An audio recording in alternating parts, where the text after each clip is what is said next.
एक व्यक्ति में किसी की वृत्ति को चिपकना और उसी के इर्द गिर्द घूमना, ये आपको पता ही होगा। जब आपने शादी की होगी, जब आपको बच्चा पैदा हुआ होगा, आपकी दुनिया ही वो होगा और आपके सारे कामकाज उसी के इर्द गिर्द घूमते हैं।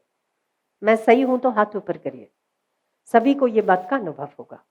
पर धीरे धीरे जितना हम इन सांसारिक व्यक्तियों के प्रेम के नजदीक आते हैं, उतना उतना हम भीतर से दूर होते हैं और हम लोग असली खोज में लगते हैं। असली खोज कि आखिर मेरा प्रेम कहाँ है, आखिर मेरी तृप्ति कौन है। तृप्ति मतलब कोई लड़की नहीं, हाँ, आखिर वो कौन है जिसको मैं ढूंढ रहा हूं। ये तो वो नहीं है, क्योंकि अगर ये होता तो तृप्ति, आनंद और प्रीति बनी रहती, पर ऐसा नहीं होता, ऐसा नहीं होता। अगर ऐसा नहीं होता, जिसको आपने अपना सर्वस्व माना है, आपका संसार बन जाता है वो, आप उसी के इर्द गिर्द घूमते हो। फिर जब आपको लगता है कि नहीं ये तो वो नहीं है, जब ये वो नहीं है तो वो कौन है, ये व्यक्ति की खोज शुरू हो जाती है, हर व्यक्ति की। आप चाहे इस बात को मानते हो चाहे नहीं मानते हो, पर जानकारी या अनजाने में आप खोज में हो, ये बात सत्य है। जब आपको कहीं से झटका लगता है, आपको लगता है तो मैंने अब तक क्या किया, ठीक है। जब अब तक क्या किया ये सवाल है, तो अब मैं क्या करूं, वो भी तो समाधान के लिए व्यक्ति भीतर से जागृत होता है। आप अगर देखोगे ना, मैं आपको बताऊं, परमात्मा की जो ये सृष्टि है ना, ये परमात्मा की सृष्टि बहुत बहुत ही सुंदर और सुंदर व्यवस्था है इसकी। कैसे ईश्वर ने ये जगत पैदा किया, ईश्वर ने इसमें आपको बनाया, आपके साथ आपके मन को बनाया, आपकी बुद्धि को बनाया, पर हर जगह पर उसने अपने आप को तो छोड़ रखा है, तभी उसकी खोज जारी है। मतलब ये आपके इर्द गिर्द है कहीं, तो आपकी वृत्ति उसे पकड़ नहीं पा रही, इसलिए खोज जारी है। अगर ये नहीं तो क्या, अगर ऐसा नहीं तो कैसे, ये सवाल आप अपने आप से कई बार पूछ चुके होंगे। अगर हां तो हाथ ऊपर करिए। अगर ये नहीं तो क्या, अगर यहां नहीं तो कहां, अगर आज नहीं तो कब।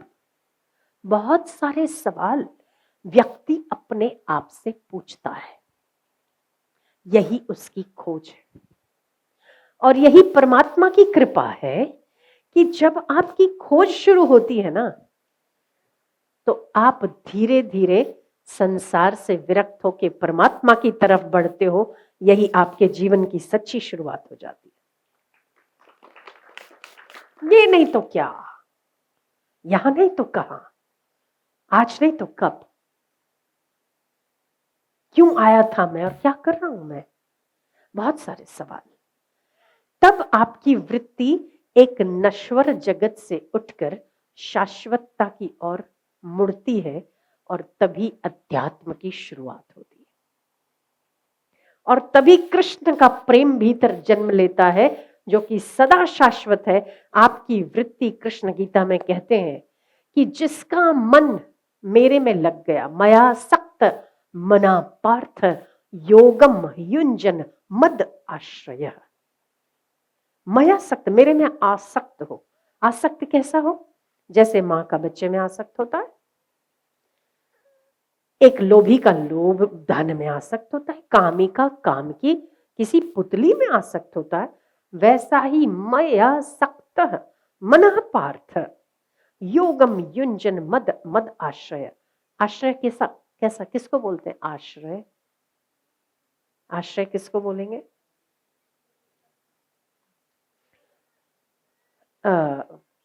आधार भी उसका हो, आश्रय भी उसका हो। एक आदमी को फ्रैक्चर हो गया है और उस फ्रैक्चर वाले को हाथ नीचे रखना मना है, ऐसा रखेगा तो हाथ निकल जाएगा। तो डॉक्टर क्या करता है, गले पे पट्टा बांधता है और आधार देता है ठीक है।